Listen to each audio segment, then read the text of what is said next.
This computer. All righty.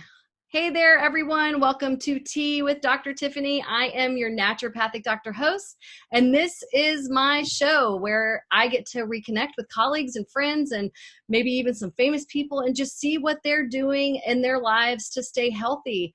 Talk about different hacks and tips and tricks, and then just about life. So today I have Dr. Tracy Tranchitella, and she lives out in Bend, Oregon, and she is a colleague. She's the wife of a colleague of mine, Dr. Kurt Wohler, and I know some of you who follow me, I've shared his stuff a lot. So, we're here just to learn about what she's telling patients to do during this quarantine time, this life, some lifestyle tricks, what we can do at home, what can we do to stay healthy. So thank you so much for tuning in with me today. Thank you, Tiffany, for having me. Yes, this has been quite a different roller coaster ride than usual. I know we were chatting briefly before, and I know you do a lot of work from home already with consulting with clients, so not so new to you. So you can teach us how to manage, how to manage your life from home and not go to work and being out of our everyday routines. Right.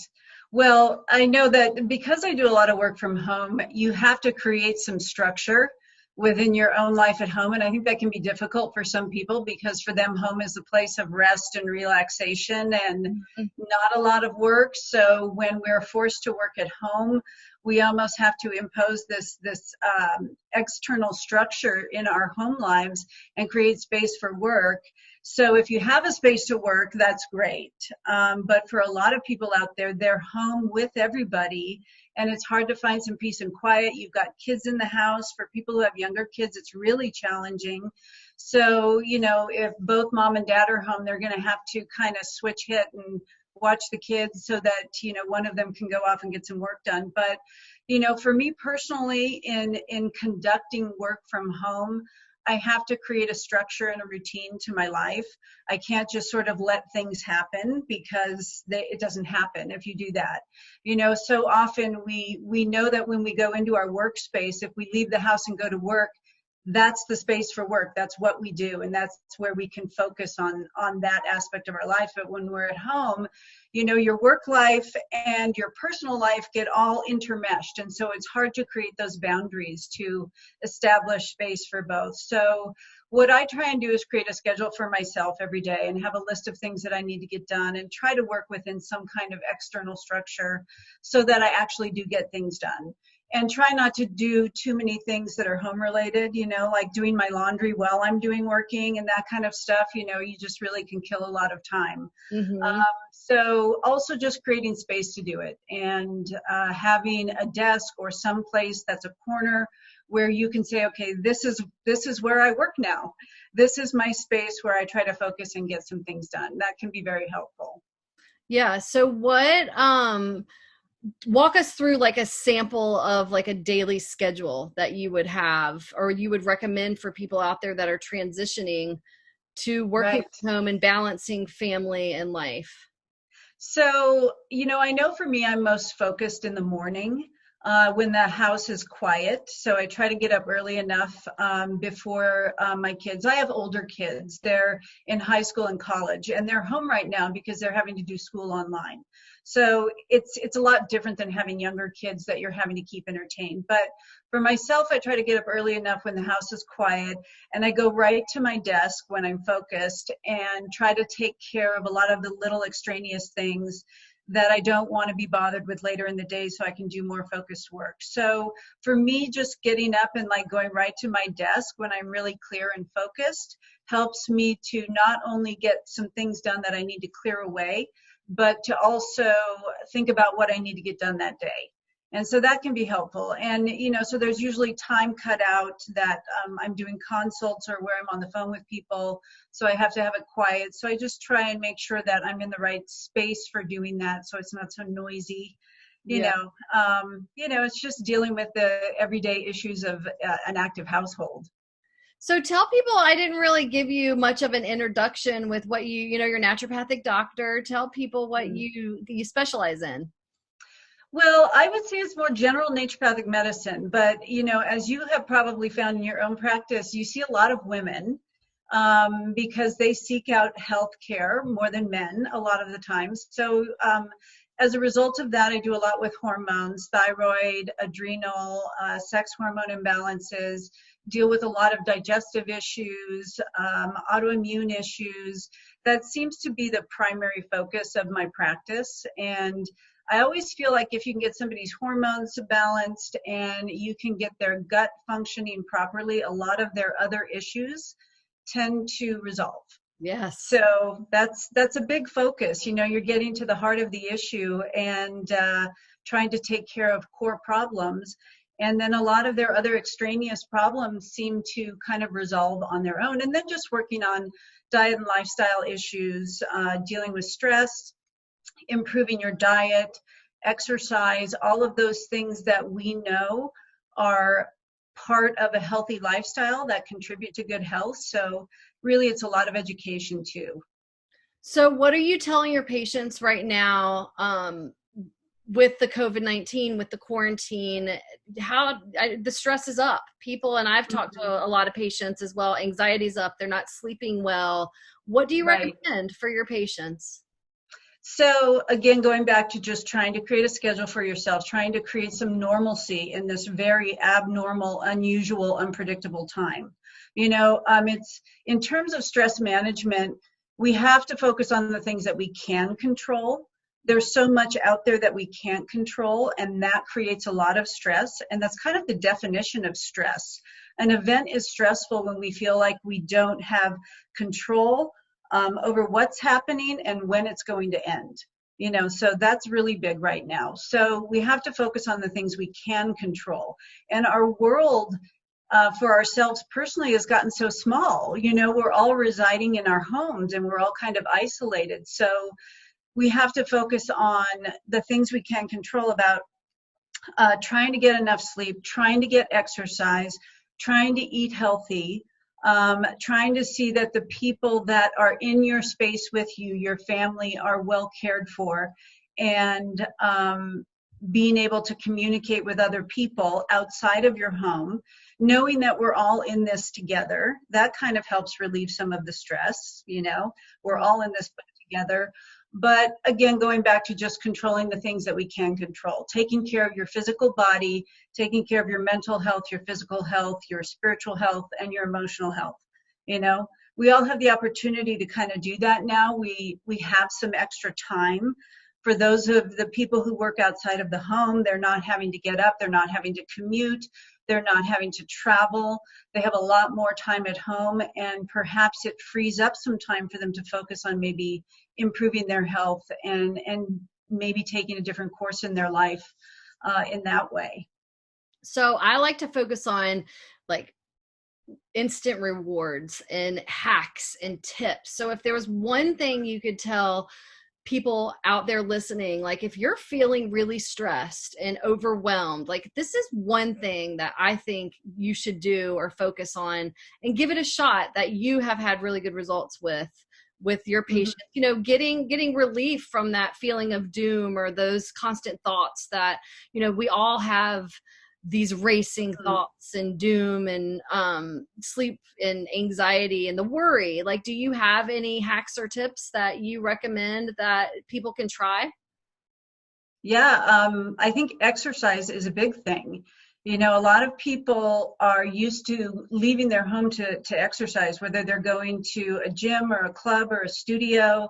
We don't really have that anymore. So we're having to do so much from home. And I just recorded a video for our own Facebook page about getting exercise at home.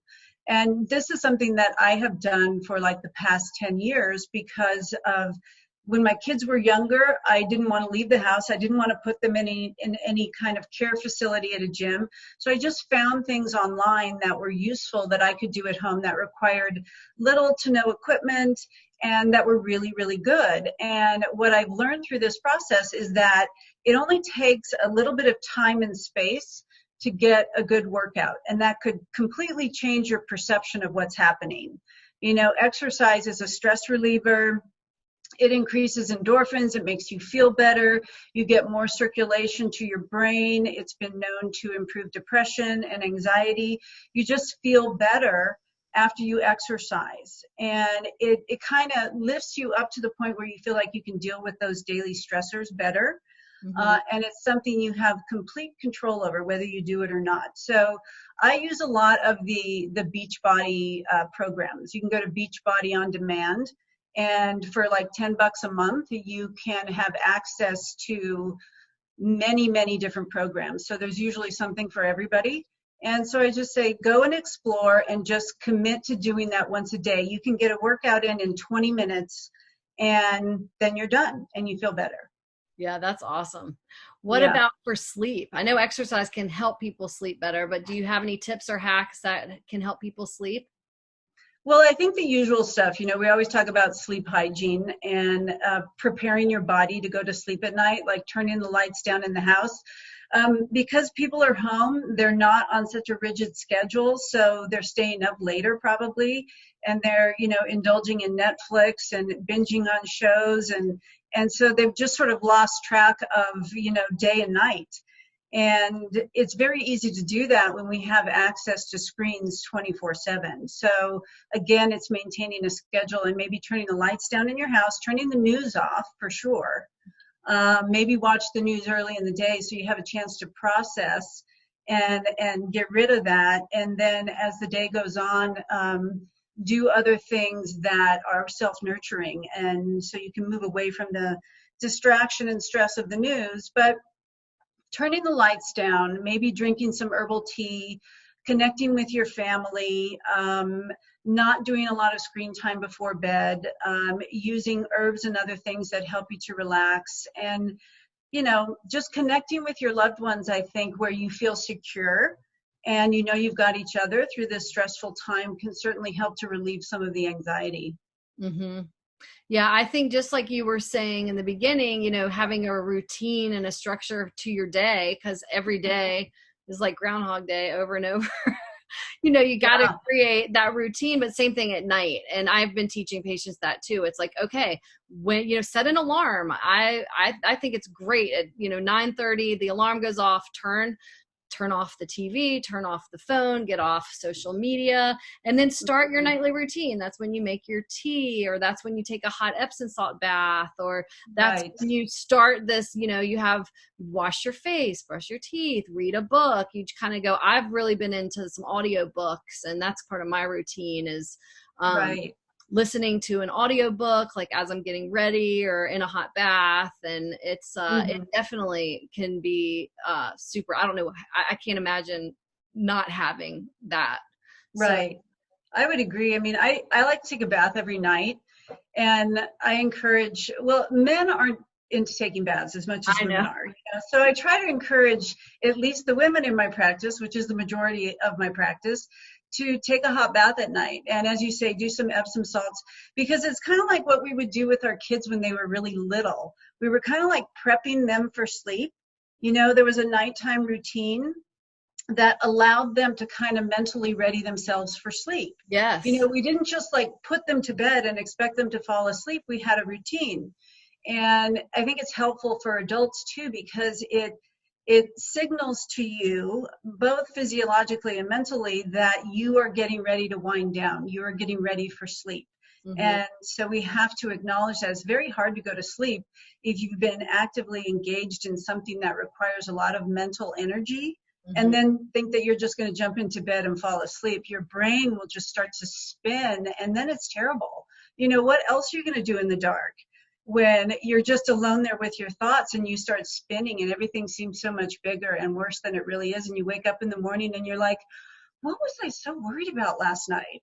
So it's recognizing those patterns and saying, okay, this isn't real. I'm not going to go there. I'm just not going to go there. It's just my brain spinning. It doesn't mean it's real just because it's happening in my head. So it's kind of making the distinction between this is just what my brain is doing right now, and so I'm going to turn it off. And what I will often do is just kind of, if I feel like I'm getting in that space, I'll do an affirmation over and over again, or I'll recite a prayer, or something that I can focus on other than what my brain is spinning on so randomly, because it's like your brain cannot focus on that thing you're spinning on and that mantra you're trying to repeat over and over again. And it just kind of lulls you into sleep. And before you know it, you wake up in the morning, you're like, oh, it worked. Yeah. Yeah. No, I love a good affirmation. I learned this new technique that I just learned this, and I don't even have the lady that I learned it from. I listened to a podcast, and I have been doing this every morning, and just, I don't know why this came to me, because we didn't talking about this, but it's called 5-4-3-2-1. And have you heard of, it's not what there's a, not Mel, is it Mel Robbins? This is totally different. So you do 5 things, you shut your eyes, or not, for the first one, 5 things you can see. Like when you open your eyes and you're like, okay, I see the curtains, I see a pillow, I see a book, I see the dresser, or you see the door or whatever. And then it's 4 things you can hear. So then you kind of shut your eyes, and it's really interesting, like when you're just laying there shutting your eyes, and especially in the morning, like you hear the AC rumbling, or you hear the birds outside, or I hear my kids, or I heard a toilet flush, or, you're just kind of laying there listening. And then 3 things you can feel. It's bringing you present. Like it's actually a really good exercise. And then it's 2 things you can smell, and then 1 thing you can taste. And in the morning, that's interesting to be like, oh, what am I tasting? But certain things can come to you. I'm like, I'm already tasting the coffee that I want to drink. And then, bringing you just back into this present moment. And then I found myself every now and then, if I get really overwhelmed and stressed, or if I'm on a walk, I'm like 5-4-3-2-1. And you just start like, oh, look around, like really bring yourself, it's really a cool exercise. I don't know if you've ever heard about that, but that I haven't, but I like that. I mean, it's sort of an exercise in mindfulness, being absolutely present, because you're drawn into that present moment about all of your senses, and your experience in this world right now. If you focus in this moment right now, those, you're tapping into all of your senses. So I think that's a great idea too, just to try and bring people back. Well, and then too, I used to teach yoga for 6 years when I was way ahead of my time, like 20 years ago. And I also was trained as a hypnotherapist, believe it or not, before I even got my naturopathic degree. So really playing with people's, thoughts and mind, and doing the affirmations and teaching people how to block those thoughts. Cause it's like you have somebody else living in your head that's constantly, you're talking and having this dialogue back and forth in your head. And one's telling you, oh, worry, what if, what about this, do this, remember to do that. Like, I mean, it can literally drive you crazy at times. And you have to train your brain to slow those thoughts down. And, at night that's when it's the worst, like you were saying. And then, so just repeating certain, mantras. And I always tell people in my yoga class, thank your thoughts for being there. It's like, okay, thank you, other self, for reminding me that I need to do that tomorrow. Check, I got it. But, now you have to say something else or distract your brain another way so you forget. I hear working from home, there's a kid, hi. So it's the way it is. So yeah, I'm glad you mentioned that, because I love, what's give an affirmation that you recommend that for people. Well, something very simple for me is I just tell myself to let it go. Yeah. To let it go, because it's not too complicated, obviously. And I just repeat it over and over again, because I know that what's circling around in my brain is just chatter. Left over from the day. It's like this background noise that just seems to come up in those still, quiet moments when you're laying there in the dark trying to fall asleep. And so if we recognize it for what it is, we don't have to entertain all of those random thoughts as anything real or something that we have to take care of in that moment.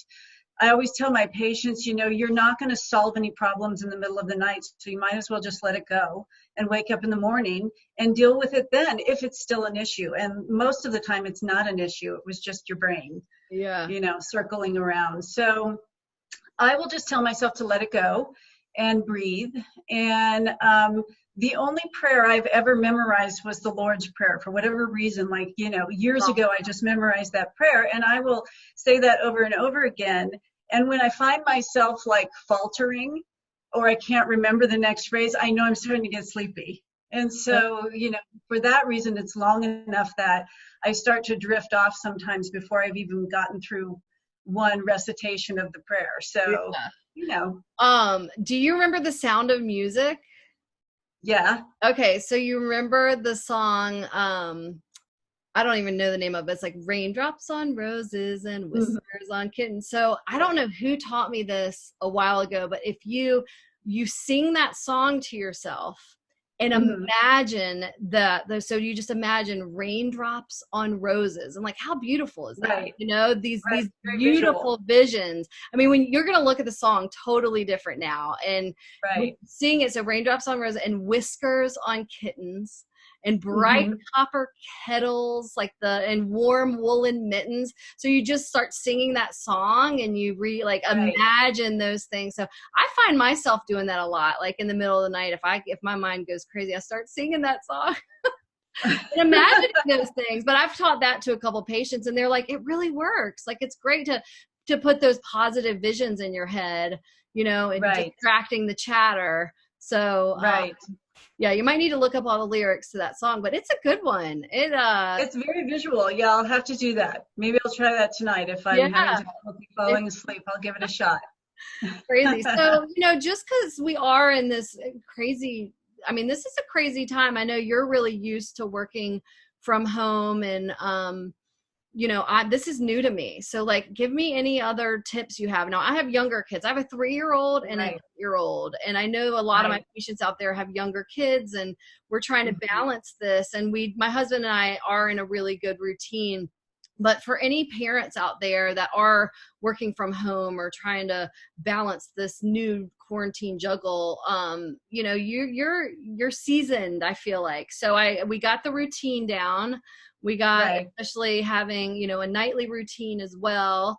What about throughout the day and keeping your energy levels, and maybe some food and nutrition tips, like just to stay healthy? I know it can get really, when you're at home, there's food always there in the kitchen. And sometimes, if you don't buy the bad stuff's not there. But right now, it seems like, especially if you're online ordering, like you can't even get half the stuff that you really want to get. And I feel like everybody's quarantined, so they've kind of just given themselves this permission slip, like I can eat whatever I want. And, how do you create the healthy habits in your house with working from home? Well, I think, as you say, if it's not there, it's not an option. And I think one of the biggest issues, particularly what we're up against now, we have this very transmissible virus. And so keeping our immune system strong. And for me, a big part of that is not eating sugar, and eating the sweets. And as you say, people are because we're stuck at home and we don't have anything we can go out and do, so we're not getting stimulation that way. People look for other things that are sort of stimulating, or things that they can look forward to. So, perhaps moms are at home baking with their kids and doing all of that. And I'm not opposed to that, but it's trying to choose healthier things that aren't really high in sugar. Because sugar does have an effect on your immune system. It decreases your ability to respond to an infection when you encounter it. And, so just trying to really reduce the sugar and not overindulge, and maybe use this time as an opportunity to learn how to make some new meals, pick a recipe and cook with your family and get the kids involved as part of that process, because we all have a little more time to do that now. So I think, having also some things planned out that you want to cook, doing larger portions, like soups and stews. I'm big on one-pot meals because I don't like a lot of cleanup. So one-pot meals are great. So, they can serve a lot of people. And if you have a bigger family, it can be useful that way. But I think just getting everybody involved, as much fresh produce as you can. I know that for some people it's challenging if you're shopping online, or you're relying on a service like Instacart to bring you food. I don't know how those work. I'm still going out to the grocery store and getting my food. But I'm surprised, and we're here in Bend, Oregon, it may be different in other places, how much fresh produce is out there that people Yeah. aren't eating. And they're stocking up on all of these staples, and things that they can use and have a long shelf life. But there's not a food shortage. There's a toilet paper shortage, but there's not a food shortage. There's still, the supply lines are open. There's plenty of food out there. And I think it's important, especially now, that we don't use this as an opportunity to indulge in foods that aren't supportive of our health. We're trying to keep ourselves healthy and well, so we should be eating healthy food, and trying to take care of ourselves that way. Yeah. And so we didn't really talking about this, but are you, when you go to the grocery store, like all masked up and with gloves? And as a naturopathic doctor, because this is one reason I started doing tea with Dr. Tiff, because I want to hear, like, what is it like in your world? Because as a naturopathic Right. doctor and what I know, and, like, for some reason, I'm not that fearful of this virus. And I feel like I'm doing everything Right. I can to keep my immune system strong. And, I go into the grocery store and everybody has masks on and gloves on. And here in Charleston, they do. At least Yeah. 8 out of 10. I mean, there are some other people, and I actually had to go to the grocery store this morning. I've been going about every 7 to 10 days. Like, we're really not going that often, but I have to help my mom get food. I'm helping a neighbor get Right. food. And, Yeah. so I'm the one that's going. My husband is not going. He does have a history of asthma. So Right. we are really keeping him. I mean, we don't really do too much. I mean, we're quarantined because, of course, I want to protect my husband, and I'm not going Yeah. into work or anything. But what is it like in your world as a naturopath? Because we know a lot about the immune system and how to keep our immune system strong. And I mean, are you feel fearful, or are y'all staying really quarantined, or how, I'm just interested in my other naturopathic Yeah. colleagues out there, because I feel like we're Right. we're already our own unique, Right. group of We have people. different perspective on things, We do, we so, do. I've, in the past, I've never been afraid of like the seasonal flu or anything like that. I thought, okay, I'm basically healthy. I take care of myself. It's not to say that I couldn't be affected or that it couldn't be serious, when I'm talking about seasonal flu. But there are certain underlying health factors that you have to have in place. The predisposing conditions, when it comes to COVID-19, that make it a very serious illness are diabetes, prediabetes, and hypertension. It kind of falls under the diagnosis of like a metabolic syndrome. And, that condition is a lifestyle condition for a lot of people. And so a lot of the choices that we make every single day leading up to this event have an effect on how well we're able to fight off an infection of any kind. Mm-hmm. So it's not to say that, I'm impenetrable to getting sick. Anybody can get sick, but, I try to confront that when I get to it. I've had flus, I've had colds, and I have confidence that my immune system can take care of it because I don't have any underlying health conditions that would predispose me to having a really bad reaction. Mm-hmm. And it's not to say that it couldn't happen, but to answer your question too, like when I go out in the world and I do my grocery shopping, I am not masked up. I don't touch my face, and I wash my hands thoroughly when I get home. Yeah. I may clean off the steering wheel of my car, all of those things. And that's just kind of how I'm going about doing it. I have 2 kids that work at Trader Joe's. And so, they're out there with the public Wow. every day. And so as a grocery store, they've taken measures to try to reduce the flow of traffic into the store. Mm-hmm. They've got chalk marks outside, 6 feet apart. This is where you stand, to maintain your social distancing. And they only let so many people in the store. And they're constantly wiping things down with antibacterial spray and sterilizing the carts and, all of those things. So they're taking a lot of measures. They're wearing gloves. And now, as of today, I think Trader Joe's has issued them masks to wear. And I don't know if that's as much for their own protection or to make the customers coming in feel more comfortable. That's just another Yeah. measure of protection. And So you can only do what you can do. Kurt and I have had discussions about this, when we talk about infectious disease. And, they're even talking in the news about there being a potential second or third wave of this. Yeah, I've been learning that too. It's not, so what are we going to do? I mean, how long can we hide from this? I know that Sweden has a different approach. They haven't completely shut themselves down. They've sequestered the most vulnerable, but they've still kept things going to some level. And there's still people out. They're not gathering in big crowds. It's not like they're having concerts or anything, but yeah, doing it differently. Now, they have a much smaller country than we have. And so they can manage things a little bit differently, but it will be interesting to see over time how they fare as compared to countries and states that have really shut everything down. It'll be interesting to watch that. And it's one of those things that only time will tell. We're not going to know if our efforts have been effective until we can look back on it. I know. So, I've heard, you read about the Spanish flu and all of that. And then really, same thing, all of the self-quarantining. And then when everybody came back out is when the numbers really they got hit. When you look, because there was no herd immunity. There's no immunity amongst the population. There's only two ways to establish that. One is through vaccines, and the other is through people actually getting the illness and developing antibodies. So yeah, I don't know. This is such a weird, conflicting event. Yeah, it's bizarre. I feel like sometimes I'm in this Twilight Zone. Like, is this really happening? I just want to wake up and everything be normal. And, I hate what people in social media are saying, like, this is our new normal. Like, I'm like, no, this can't be our new normal.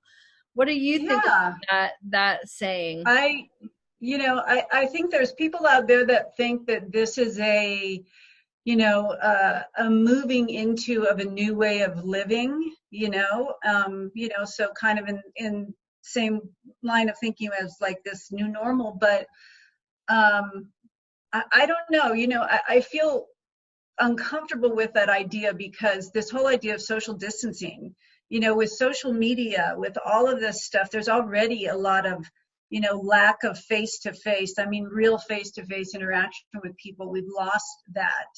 We're hyper connected, but not really connecting on an interpersonal level.